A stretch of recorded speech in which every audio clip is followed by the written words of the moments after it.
எலி அவனை முறைச்சு பார்த்துச்சான். அவன் வந்து வாளை எடுத்து குத்த போனானா. ஆனா அந்த எலி தப்பிச்சிட்டான். மறுபடியும் குத்த போனானா. ஆனா அந்த எலி மாட்டவே இல்லையா. கடைசியா அவனோட வாளு உடஞ்சு போயிட்டு அவனோட மனைவிட்ட போய் சொன்னான், என்னால ஒரு எலியை கூட பிடிக்க முடியல அப்படின்னு.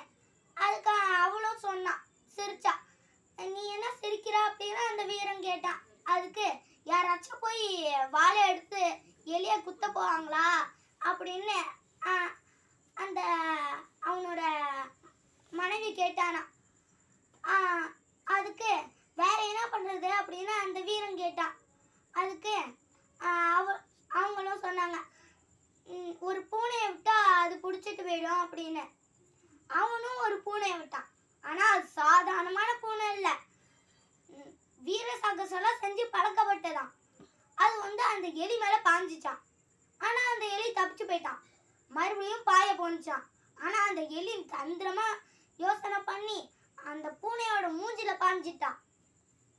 அப்புறமா அந்த பூனை வந்து பயந்துகிட்டு ஓடி போயிட்டான் ஜன்னல் வழியா. மறுபடியும் அவன் யோசிச்சானா, ராஜாவோட பூனைய வீட்டுக்கு வந்து விட்டானா. அதுவும் தோத்து போயிட்டான் அதுகிட்ட. அப்புறமா அந்த ராஜாவோட பூனைகிட்டயே போய் இந்த மாதிரி புலம்புனானா, நீயும் தோத்து போயிட்ட, இன்னொரு பூனையை விட்டான், அதுவும் தோத்து போயிட்டு, இவங்களுக்கு நான் என்ன பண்ணுவேன் அப்படின்னு புலம்புனான். அதுக்கு அந்த பூனை சொன்னுச்சு, நீ வந்து ஒரு சாதாரணமான பூனையை விடு அப்படின்னா அந்த பூனை சொன்னிச்சு. அதுக்கு அந்த வீரன் சொன்னான், அது சாதாரணமான பூனை தானே, அதால மட்டும் என்ன பண்ணிட முடியும் அப்படின்னு கேட்டான் அந்த வீரன். அதுக்கு அந்த பூனையும் சொன்னுச்சு, மேலெடுத்து பூனைலாம் நல்லா சாப்பிட்டுட்டு தூங்கிடும், ஆனா சாதாரணமான பூனை அப்படி இல்லை, அது எலியே பிடிச்சி வாழும் அப்படின்னு சொன்னதுக்கு அந்த வீரன் சொன்னான், நீயும் பூனை தானே, ஏன் அதால செய்யற காரியம் உன்னால முடியல அப்படின்னு. இதேதான் நானும் அதுகிட்ட கேட்டேன், உன்னோட தந்திர மூளை என்னன்னு. அதுக்கு அது தூங்குச்சு. மறுபடியும் கேட்டேன், அதுக்கு கோவம் வந்துட்டு, இல்லைன்னா தந்திர மூளை வேண்டி இருக்கு, நான் ஒரு பூனை எலியை பிடிக்கும், நானும் எலியை பிடிச்சேன் அப்படின்னா அது சொல்லிட்டு மறுபடியும் தூங்கிட்டு. அந்த மாதிரி அந்த அரண்மனை பூனை அந்த வீரன்கிட்ட விளக்கமா சொல்லிட்டு ஆனாலும் அந்த வீரனுக்கு நம்பிக்கையே வரல.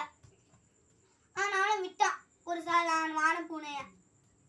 அது வந்து விட்ட நேரத்துக்கே அது போய் பிடிச்சிட்டு ஜன்னல் வழியா போனிச்சான். அதை மேலெடுத்து பூனைலாம் பார்த்துட்டு, ஏன் உன்னால மட்டும் முடியுது எங்களால முடியல அப்படின்னு கேட்டதுக்கு, அதெல்லாம் எனக்கு தெரியாது, நான் ஒரு பூனை எலியை பிடிக்கும், நானும் எலியை பிடிச்சேன் அப்படின்னு சொல்லிட்டு அதுவும் போயிட்டு. இதுல தெரிஞ்சுக்க வேண்டிய தத்துவம் என்னன்னா, நீ வந்து நீ